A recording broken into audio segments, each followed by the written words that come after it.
ನಾನ್ shoulders day ಯಾವ್ಯಾವ exercise ಮಾಡ್ತೀನಿ. Day 98 of CCJ. ಇವತ್ ಮಾರ್ನಿಂಗ್ ಕಾಫಿ ಕುಡಿದು ಜಿಮ್ಮಿಗೆ ಬಂದ್ವಿ. ತುಮ್ಕೋ ಮಾಲೂಮ್ ಹಮ್ ಕೌನ್ ಸಾ ವರ್ಕೌಟ್ ಕರ್ತೆ. ಇವ್ನ ಯಾವನ ಸೆಡೆ ನನ್ ಮಗ. ನಾನ್ ಶೋಲ್ಡರ್ಸ್ ನೆಲ್ಲ ಆಕ್ಟಿವೇಟ್ ಮಾಡ್ಕೊಂಡು ಶೋಲ್ಡರ್ ಡಂಬಲ್ ಪ್ರೆಸ್ ನ 3 ಸೆಟ್ ಹೊಡಿತೀನಿ. ಆಮೇಲೆ ಸೀಟೆಡ್ ಲ್ಯಾಟರ್ ರೈಸಸ್ ನ 3 ಸೆಟ್ ಹೊಡಿತೀನಿ. ಆಮೇಲೆ ಶ್ರಗ್ಸ್ ನ 3 ಸೆಟ್ ಟ್ರೈನ್ ಮಾಡ್ತೀನಿ.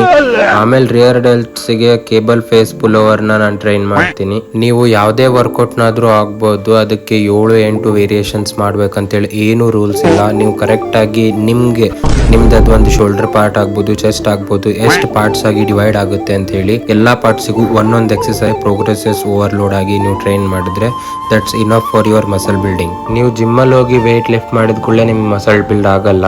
ಅದಕ್ಕೆ ನೀವು ಬೇಕಾದಂತ ಕರೆಕ್ಟ್ ಡಯಟ್ ನ ಆಗ್ಬೋದು, ಆಮೇಲೆ ರಿಕವರಿ ಆಗ್ಬೋದು, ಎಲ್ಲಾನು ಮೇಂಟೈನ್ ಮಾಡ್ಬೇಕಾಗುತ್ತೆ. ನೀವು ಜಿಮ್ ಅಲ್ಲಿ ಹೋಗಿ ಚೆನ್ನಾಗಿ ವರ್ಕೌಟ್ ಮಾಡ್ಕೊಂಡು ಬಂದು ಅದಕ್ಕೆ ಬೇಕಾದಂತ ಕರೆಕ್ಟ್ ಪ್ರೋಟೀನ್ ನ ಕೊಡ್ಲಾರ್ದಂಗೆ, ಬಾಡಿಗೆ ಬೇಕಾದಂತ ಪ್ರೋಟೀನ್ ಕರೆಕ್ಟ್ ಆಗಿ ಕೊಡ್ಲಾರ್ದೆ, ರಿಕವರಿ ಕಂಪ್ಲೀಟ್ ಮಾಡ್ಲಾರ್ದೆ ನೀವು ಮಸಲ್ ಬಿಲ್ಡಿಂಗ್ ನ ಎಕ್ಸ್ಪೆಕ್ಟ್ ಮಾಡತ್ತಿದ್ರೆ ಅದನ್ನ ಸ್ಟಾಪ್ ಮಾಡ್ರಿ. ನೀವು ಇದನ್ನೆಲ್ಲ ಮೇಂಟೈನ್ ಮಾಡೋ ಮಟ್ಟನು ಮಸಲ್ ಬಿಲ್ಡ್ ಆಗಂಗಿಲ್ಲ ಅಂಡ್ ನೀವು ಜಿಮ್ಮಿಗೆ ಹೋಗಿನೂ ಉಪಯೋಗ ಆಗಂಗಿಲ್ಲ. ಸೊ ಇದನ್ನೆಲ್ಲ ಕಂಪ್ಲೀಟ್ ಮಾಡೋದ್ರ ಮೇಲೆ ಕಾನ್ಸಂಟ್ರೇಟ್ ಮಾಡ್ರಿ. ಅಂಡ್ ನಾ ಈವ್ನಿಂಗ್ ನನ್ನ ಸ್ಟೆಪ್ಸ್ ಕವರ್ ಮಾಡಿ ನಾನು ಡೇ ಎಂಡ್ ಮಾಡಿದೆ. ಇವತ್ತಿಗಿಷ್ಟೇ. Stay fit and focus. ಸಿಗುವ ನಾಳೆ. ಟಾಟಾ.